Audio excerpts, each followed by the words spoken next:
Hi, this is Chaz Palminteri, and if you're thinking about getting your eyes done, the only person to see is Dr. Rothman of LASIK of Nevada. I flew all the way from New York to be here, and Dr. Rothman did my eyes. And all I could say is, it's a miracle. I could see.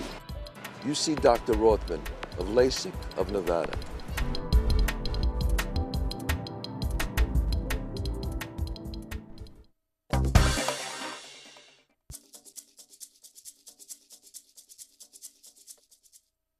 Broadcasting live from the Vegas Video Network studios, just steps from the Las Vegas Strip.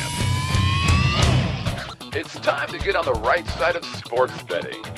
It's time for the Odds Couple. Welcome to the Odds Couple on the world-famous Vegas Video Network. My name is Scott Pritchard, joined as always my good friend, buddy, co-host Anthony Padilla. Scott, always good to be here. Man, playoff football is in the air. We just had college football playoffs. We've got NFL playoffs. Today we'll be talking most importantly about the return of Tara to the Vegas Video Network. Tara, she's back. She lightens up the entire studio. I think she should be the whole show today. Let's attack the line.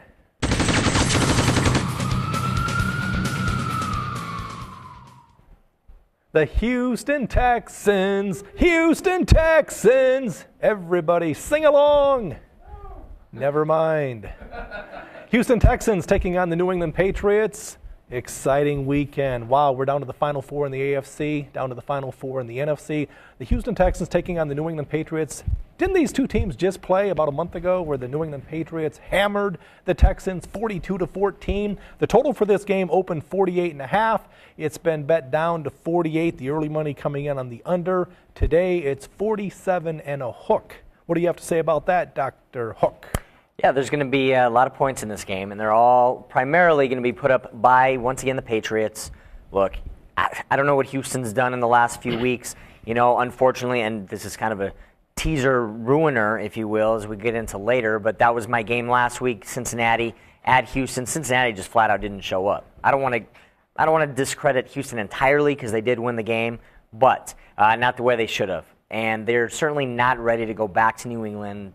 New England is made for the playoffs. That's what they do. They bore their way through the regular season to get to where they feel most comfortable. Tom Brady now is in his element, you know, and I tell you what, Houston broke out those Letterman jackets a few weeks ago, which they look nice, but the problem is you played like you were in high school, and I see that coming back this week. So a lot of points, probably, I think it's going to be 38-24 New England. Clearly over.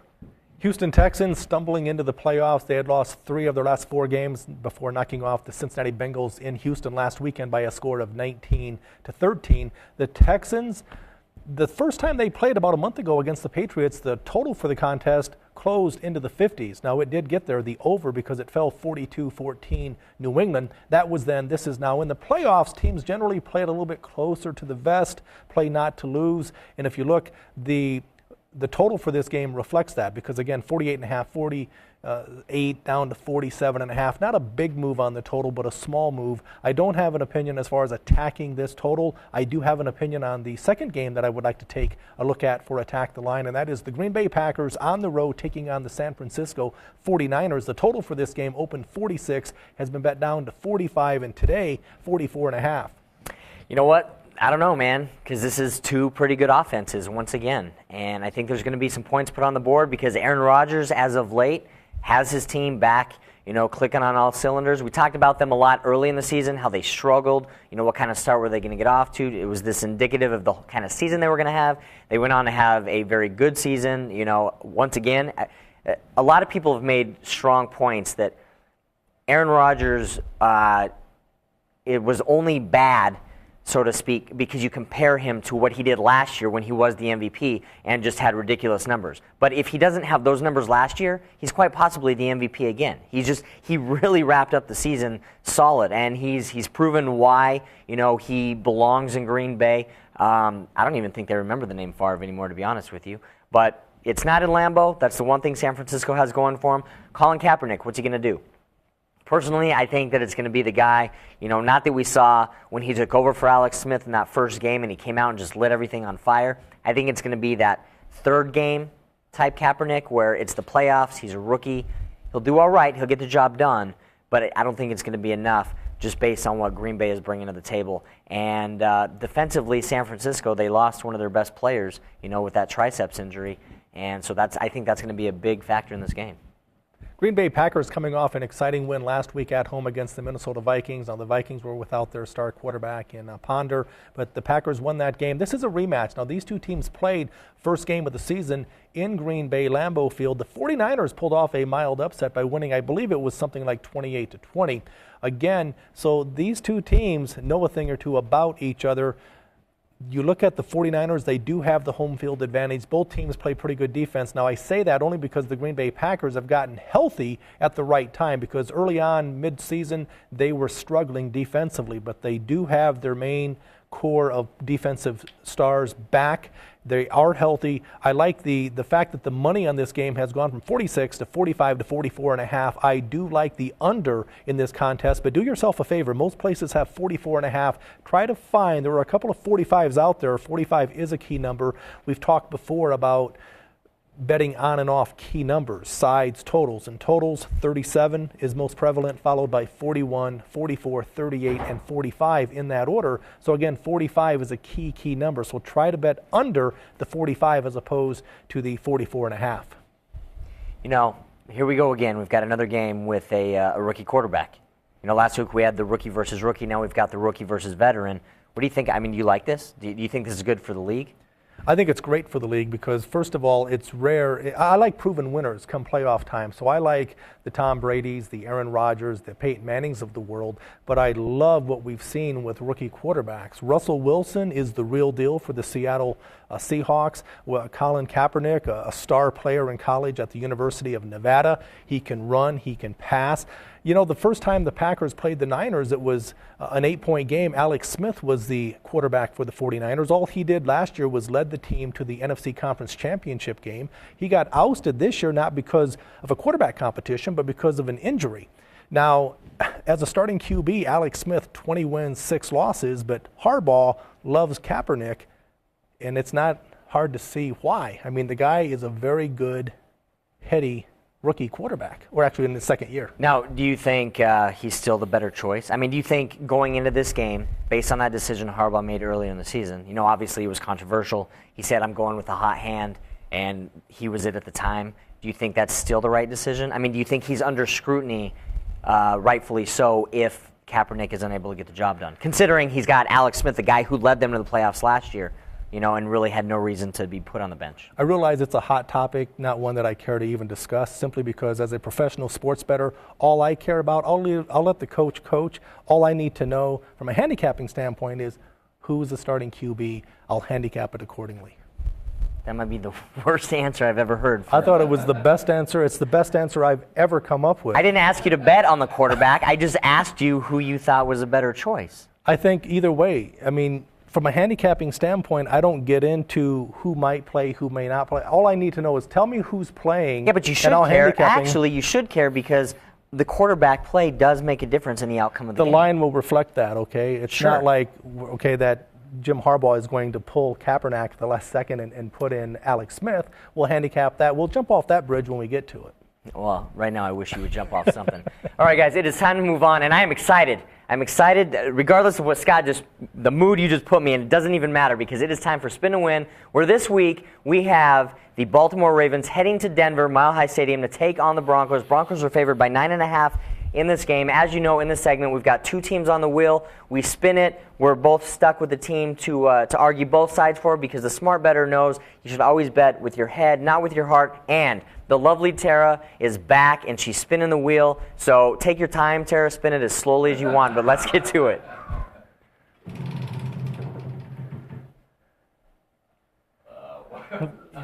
I would say stats on the Ravens. That was close. Baltimore Ravens, my eyes are so bad, I have to wait for the executive producer to tell me who I'm forced to make an argument for. So the Baltimore Ravens plus the 9.5 points taking on the Denver Broncos. The Ravens on the road, here's the thing you have to take a look at with the Baltimore Ravens. Defensively, they've been known to be stars in the past, but this year they've really struggled on the defensive side of things because early on in the year they were 25th, 26th out of 32 teams defensively, but once Ray Lewis went down, after 17 years in the league, the team defensively actually improved. Today, they're in the middle of the pack, 15th to 17th defensively in all of football.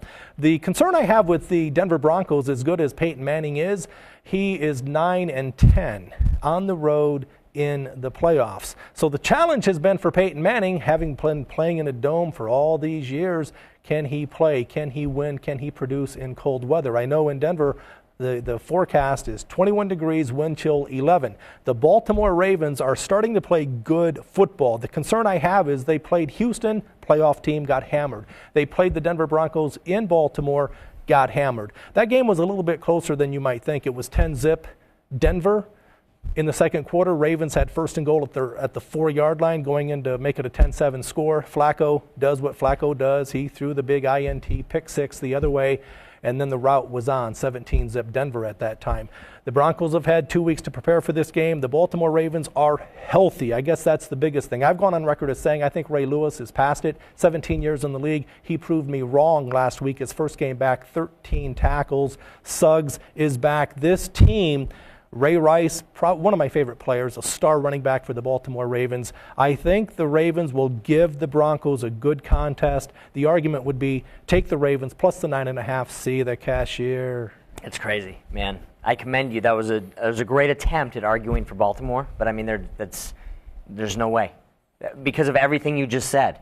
Look, it doesn't matter what Peyton Manning did in the past. He's already proven himself. They've won 11 straight, and he's played in some bad weather out there this season. You know, coming off of the neck surgeries, like at what point has this guy done enough to prove himself?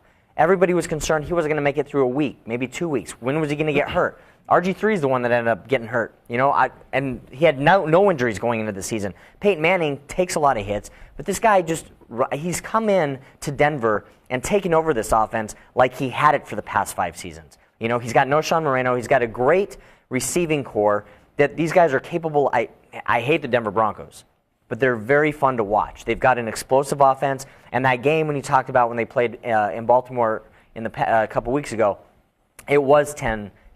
They were right there. But look, now we've got something else coming into play. Then they went up 31-3. You go from 10-0, where it could be 10-7. They run back that touchdown, 17-0. They go up 31-3. It's momentum, and it shifts. And it's interesting because this is exactly what the Broncos have, which is something that we talked about last week. Jim Leland, famed Major League Baseball, manager, does not believe in momentum. That's ridiculous because it's an existing measurable thing in life, and it's a measurable thing in sports. And the Broncos have it right now. And I understand you're going to say, how is it measurable? But all right, technically I guess it isn't intangible, but it's still there. And you just know when a team has it. It's hard to control it, but this team has had it for the last 11 games. And they're just going to keep rolling. The only thing Baltimore has going for them in this game is Ray Lewis. Unfortunately, it's not going to be enough to stop the explosive Bronco offense. Joe Flacco was good. Let's give Joe Flacco a little bit of credit because he has managed to get them there. He's the first quarterback in NFL history to win a playoff game in his first 5 seasons. So he's worthy of being in the spot, but I don't think he has what it takes to take it to that next level yet. So the Broncos are going to win this game, and I think they're going to win it by a significant amount. You talk about Joe Flacco, the quarterback for the Baltimore Ravens. I think he's more than credible. I think he has the potential. He's underachieved this season. I mean, when in doubt, just hand off to Ray Rice. They also have a very good running back, Pierce. But Denver, I respect what you say about the Broncos. They're in the top 5 defensively as well as offensively. But you talk about the fact, the Broncos have won 11 consecutive games. Good for them. They beat the Raiders a couple of times. They beat the Chiefs a couple of times. They beat the Browns. The last time they lost, by the way, when they played the New England Patriots, 31-21. Patriots favored by 7. It was 31-7 late before they gave up 2 backdoor touchdowns. Okay, you know what? You can't ever fault a team for their schedule. And unfortunately, we do that in sports. It doesn't matter who they beat or why they beat them. That's their division. From a handicapping standpoint, it's extremely important because you have to look inside the numbers. And your point's well taken on the surface, but if you unpeel that onion, there's a lot more that goes into. But this is exactly where I'm talking about the momentum factor, which is, look, maybe those were gimme games, but they still count. And the fact that they won them just increases this team's confidence headed into the playoffs. So they are ready for New England. They're not thinking, well, we only beat Kansas City and Oakland. They're thinking we rolled off 12 in a row now to go into New England or whatever and take on this team. Because I'm sorry, but I'm already looking past Baltimore. I don't see this even being a close game. I think a lot of us are. I think we all are looking for the two heavyweights to collide, a collision course. The Denver Broncos, everyone wants to see the Broncos taking on the New England Patriots. It's Peyton versus Manning. It's Ali versus Frazier or Padilla versus Pritchard. No, Good luck with that. I don't think anybody wants to pay to see that. But you can catch it every week right here, and we are here today. We're glad you're joining us. We're going to take a break, come back, be with us right here, Vegas Video Network. Oh, hi. I'm Kelly Clinton. That sucked. I wonder if Joan Rivers is watching. Oh, please. Oh, my God. Who cares? I don't have a different one. You know who watches this show? Wayne Newton. You got that right, Kelly. I think you're absolutely beautiful and talented young lady. 5, 6, 9, 12. Talk a shit. More camera time for me. Hey, I wonder if Cher's watching. Oh, please. I have so many other things to do. Woo! Hi, I'm Kelly Clinton. I'm the host of Talk Tales, and you're watching the Vegas Video Network. That was horrible. Welcome back to the Odds Couple on the world-famous Vegas Video Network. I'm Scott Pritchard, joined as always by Anthony Padilla. We would love for you to reach out to us on the Vegas Video Network. You can do that a number of ways. Email us at oddscouple@vegasvideonetwork.com. That's oddscouple@vegasvideonetwork.com. We also have web-based voicemail. Would love to hear your voice. Go to our site on the right-hand side, a red bar, click there, middle of the page, start recording, that green bar, and you'll be a part of the show. Also, you can check us out on live chat, and if you miss us live, it's okay. You can still reach out to us on YouTube, iTunes, Vegas Video Network, Roku, and then every Saturday, the shows are rebroadcast on KSHP AM 1400 radio. So keep those voicemails and emails coming. Now, it's impossible for us live on the air to get to all of those. I do want to reach out to a gentleman, Eric Orn, I believe is his name, from Washington State, not to be confused with Washington, D.C. This is a gentleman a few weeks ago who had sent us a cartoon caricature of Anthony and myself. So we want to thank him for continuing to be a part of what we're doing here on the Odds Couple. And instead of me reading the email, if we could, are we at liberty to share the voicemail, Scott? Yeah, okay, great. Up because only in New Mexico. I was back in Albuquerque last week, and you Scott, actually have to clarify. Somebody asked me, where do you live? Where I are said you going to be on Saturday so before the Super Bowl? I know you mentioned you're going to be at Harrah's. Everybody else would get it. So really good. Where I'm impressed exactly that you are you actually going to knew be? that. Eric is referring to the sports betting educational I'm doing in Las Vegas at Harrah's. When you do the voicemails, try to turn down Anthony. I do my best here in the studio. He's always barking in my ear, so I can relate to what you were dealing with there, Eric. But a big fan of the show. We appreciate the feedback, good, bad, or otherwise, that you have in regards to the show. But Eric went on to talk about how he wants to get some information on how to bet the Super Bowl, and referring specifically to my sports betting educational on how to bet the Super Bowl and win by attacking Super Bowl props, 250 ways to bet.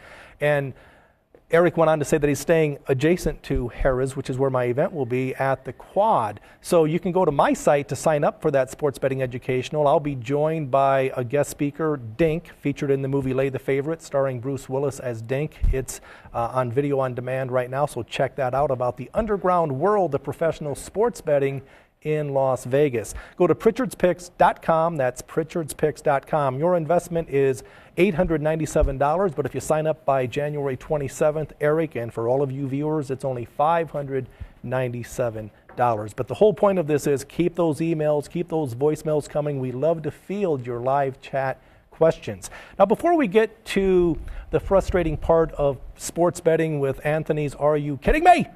I would like to attack futures. Is there a future in betting futures? And do futures present good value? Yes and no. It only takes one. Generally speaking, future bets are sucker plays because the casinos, the sports books are such whores, they will not let you bet the other side. For instance, they'll say, okay, what are the odds of the Miami Heat to win the NBA championship?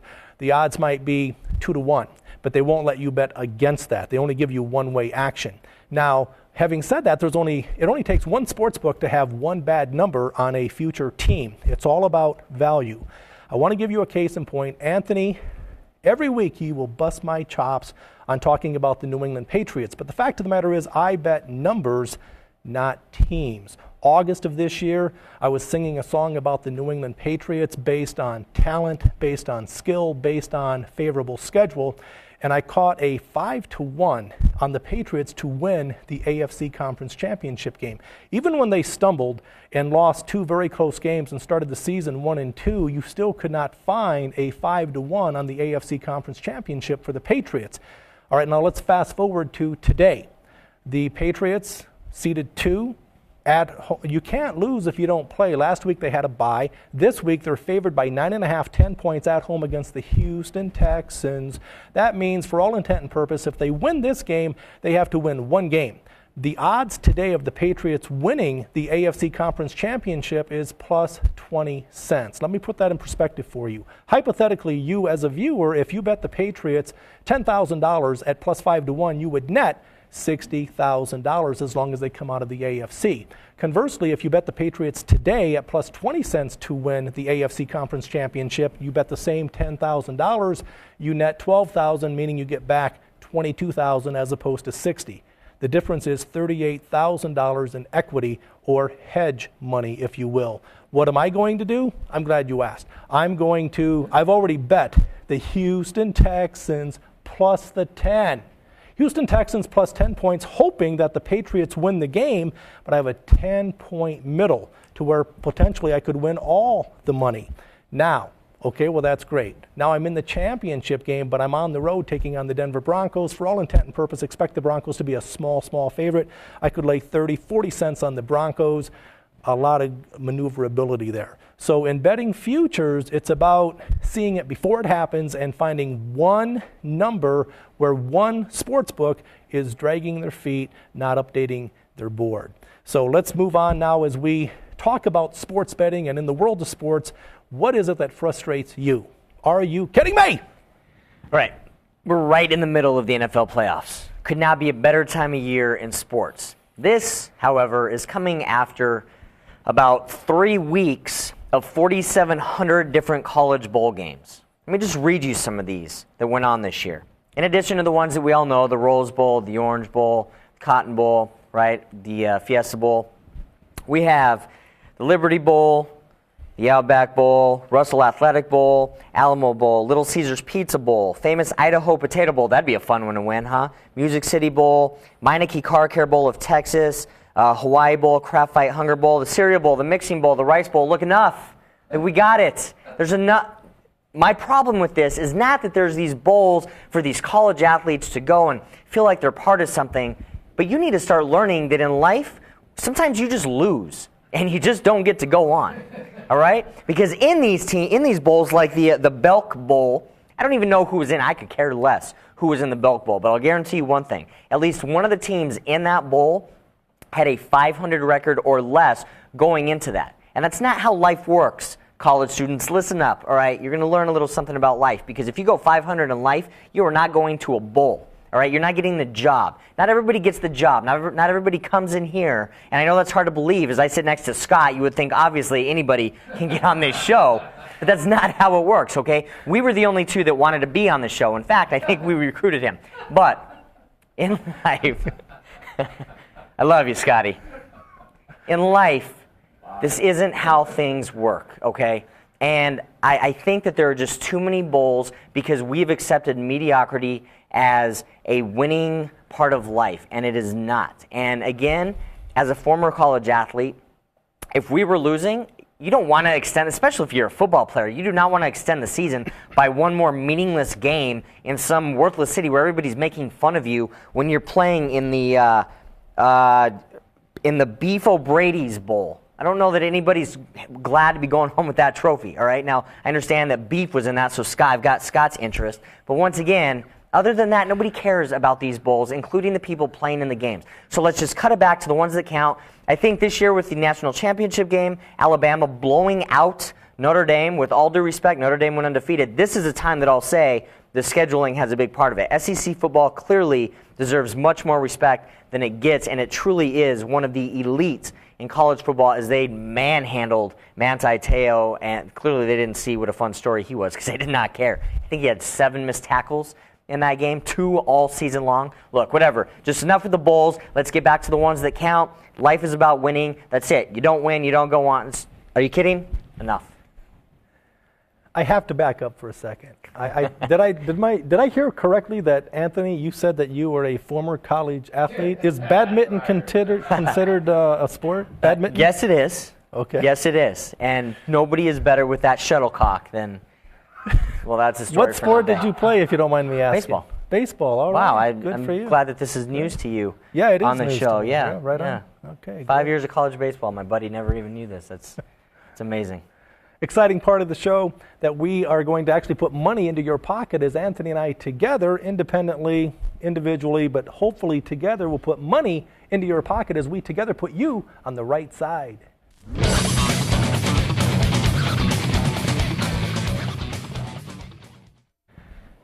All right, this week I am going with the Seattle Seahawks heading to Atlanta to take on the Falcons. Falcons are favored by 2.5 in this game.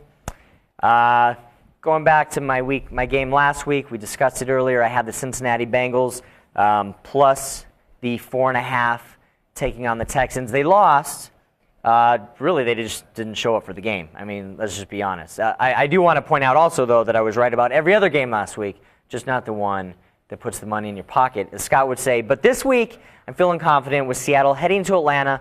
Look, there's a lot of things on both sides of this equation because it's a crazy dynamic in this week's game because you have Atlanta, who is in a situation once again in the playoffs. They kind of rolled through the season, never the real team that kind of record would indicate you are, but they're there, and truly that's all that matters. But I did say a few weeks ago that they would lose, as you mentioned earlier, that they would lose their first playoff game after the bye, and that would be this week. Now look, Matt Ryan is great, but he's got that pressure of needing to win in the playoffs. Last year they made it with one of the best records, and they lost in an embarrassing fashion. So here they are once again taking on a momentous, is that a word, momentous? A momentous Seattle Seahawks team who's rolled off like 4,000 points in the past 4 weeks.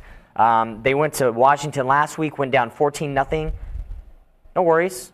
They just came right back and won the game. The way that they've done it all year in an exciting way. Atlanta, too many questions. Seattle, a lot of great things. Russell Wilson, clearly one of the top names in the league for a long time to come. He's solidified himself. I'm going to put that out there now. In his rookie year, he has solidified himself, and he's going to maintain because he has the work ethic. That's the difference. He's not a guy who takes his position lightly. There's been a lot of very cool stories about what he does to prepare for games, and that's not going to go away. And his team believes in him, which is very important in this league. You've got Marshawn Lynch celebrating with Skittles in the end zone, and you've got just a really fun team to watch. The only negative, I would say, on the Seahawks team is Richard Sherman. The guy's mouth has just become kind of an issue, and that's one thing going into the playoffs that's bulletin board material for other teams. However, in this game, I don't think that's going to be enough. Atlanta's favored by 2.5. It is going to be a close game, but the right side for me in this game is the Seahawks plus the 2.5. I think they're actually going to win this game. So look for a good one, but Seattle's going to come out on top. Before we get to my right side, I see that we have a live chat question. Go ahead. Before I ask the question, do you guys, or do you, Scott, bet on NHL? I do not bet NHL hockey. A very good friend of mine, Dink, featured in the movie Lay the Favorite, starring Bruce Willis as Take Dink. the dog on that movie, by the way. Lay the Favorite, take the dog. What does that mean again? But actually, I do not bet on NHL hockey. I've often said, I don't care if it's 2 monkeys in a foot race. If I feel I have inside info on the winning monkey, I'm going to bet it. But that's one of the select few things. I bet on everything. But that's one of the select few things I do not bet simply because I don't know enough about it. Do we have any other questions? That's it. Then don't watch that movie. You watched the movie and you didn't like it. Well, you're not alone because the critics. You know what? The guy who played you wasn't nearly as good as you. Well, I'm happy to say that. I'll pay you later. I have to say that before I get to my right side, I have to. I've been very patient. Okay, I've sit here every week and I listen to Anthony Padilla give us the right side. And with all due respect, I respect his opinion. And I've sat here and I've listened and I've never questioned his plays. And it's a good thing because he's had a very good season ATS against the spread. But I beg to differ. The Atlanta Falcons. The Seattle Seahawks, I think you've been watching too much ESPN and too much TV. If you really think the Seattle Seahawks, a team, they've been on the road, they've won 8 of 9. Congratulations. But the fact is, prior to last week, they'd only won 3 road games the entire year. A rookie quarterback on the road. The Atlanta Falcons are pissed off. All they've been hearing day in, day out, 0-3 Matt Ryan. Well, we're talking about 5 years in the league now. It's a pass-happy league. They're at home. I haven't felt this good about the Falcons since a few short weeks ago right here on this network when I gave out my play of the week. The Atlanta Falcons -1.5 at home against the New York Giants. Everyone was singing a song and dancing to the Giants, okay, at that time. So what you have is the Seattle Seahawks on the road. And Anthony, I'm with you. But I'm telling you, the Atlanta Falcons with Gonzalez and Roddy White, Julio Jones, it's a pass-happy league. I don't trust the Seahawks. They're a bit of a fraud. Yes, I realize they've won 8 of 9. They're a media darling. I do like their coach, Pete Carroll. Here's the problem. The Seahawks were given 2 games, okay? That freak show on a Monday night game and the last play of the game, the replacement ref or the replay booth official gave the game to the Seahawks. They're not as good as their record is my point. They beat the New England Patriots because of Tom Brady's intentional grounding late in that game. They won by 1. I give credit where credit's due. Congratulations, you've had a great season, but I really think it's going to end this weekend. But never mind that. That isn't even my play of the week. My play of the week features the New England Patriots hosting the Houston Texans. Now, you've heard me all year long talk and praise Tom Brady and the Patriots. The Houston Texans just played the Patriots 4 weeks ago, and that started, the Texans were 11-1 at that time. They lost to the Patriots 42-14. They were embarrassed on national TV. Now they come back. They actually lost 3 of their last 4 regular season games, but last week they're healthy for the most part. They can run, they can pass. They knocked off the Cincinnati Bengals 19-13, so they've gained some confidence. They're on the road taking on the Patriots. No one is better than Tom Brady, and no one is a better coach, in my opinion, than Bill Belichick. The Patriots can run, they can pass. Their rush defense is very sound, very solid, but their pass defense is still 29th out of 32 teams in the National Football League. I'm a dog player. Underdogs are oftentimes undervalued. If you ever watch a crime show, it's basically someone doing someone in, and it's based on love, it's based on jealousy, it's based on money, and it's based on revenge. Revenge comes into play in the National Football League. We're talking about professional athletes at the highest level. The Houston Texans have talent, and they went to New England and were embarrassed. All right? I'm saying the New England Patriots are the better team, but 10 points is way too happy. The right side for me, the Houston Texans plus the 10. See the cashier? Are you kidding me? I love it. I love every time you pick, in a manner of speaking, against the Patriots. It's never happened. I know. Today's the first day. Well, this is a great day.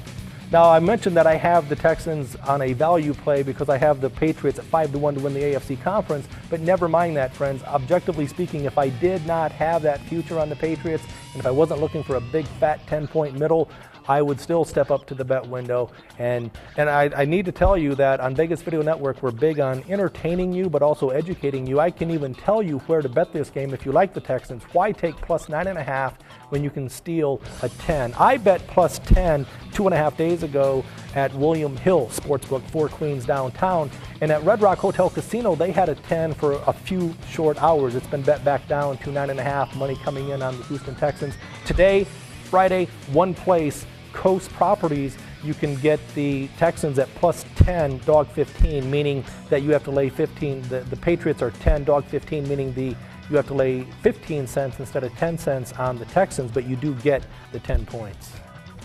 Mouthful for you. Did you understand anything that I just said? I actually wasn't listening, but that's not what matters. What matters is that they were listening, and I love you, and I love your picks every week. You know, I go on PritchardPicks.com all the time. Well, I call you usually, but if I can't get a hold of you because you're cleaning a pool or something, then I go online and look for you. Look, Scotty, this is fun, man, and now we're in the playoffs, and this is what it's all about. It's the grind, right?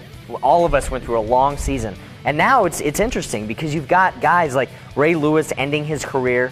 Sadly, it's going to end this week, but at least he got to go out on a big hurrah at home and do 7 more dances at home, in that last game. Tony Gonzalez, what a sad story that's going to be. Because I took Seattle, but just for argument's sake, if Atlanta were to win this game and move on, they're not going to win the Super Bowl. So unfortunately, Tony Gonzalez's career is going to end without a Super Bowl ring. But they're great stories, and those are 2 great, The bigger concern is Gonzalez, as good as he is with the Chiefs and now the Falcons, is he's a star player, but he's never won a playoff game, so he's highly motivated. But again, I respectfully disagree with your assessment on the Seattle-Atlanta game. I do like the Falcons to win going away, much like they did a few short weeks ago against the New York Giants. But hey, once again, great show. I want to know, before we get to what I'm doing, if anyone cares, no one ever asks, what are you doing this weekend? I'm going out and enjoying the Strip, man. CES is in town, and those are party people, if I've ever seen any. They're not party people, in the least. But they're here, and we're glad they're here because they bring money to this city, and we need it, and we love you for it. And if you are here for CES or whatever else, please come out to the show. Comedy After Dark with myself. Actually, for the rest of this month, a friend of mine, Grandma Lee, who's on America's Got Talent, she is in town joining me on the show, so that's a treat for everybody. Little, cute, 80-year-old woman, dirtiest comic you've ever met or seen. Absolutely. She's like the Dice of little old ladies. So, but she's fun. Very sweet off stage, just down and dirty and raw on stage. So please come have some fun with us. What are you doing? Actually, check out my plays every day on VegasInsider.com. Close to 1 million views a day. My site, Pritchard'sPicks.com. For Anthony Padilla, I'm Scott Pritchard. We're live every Friday. Odds Couple, Vegas Video Network. Good luck and goodbye.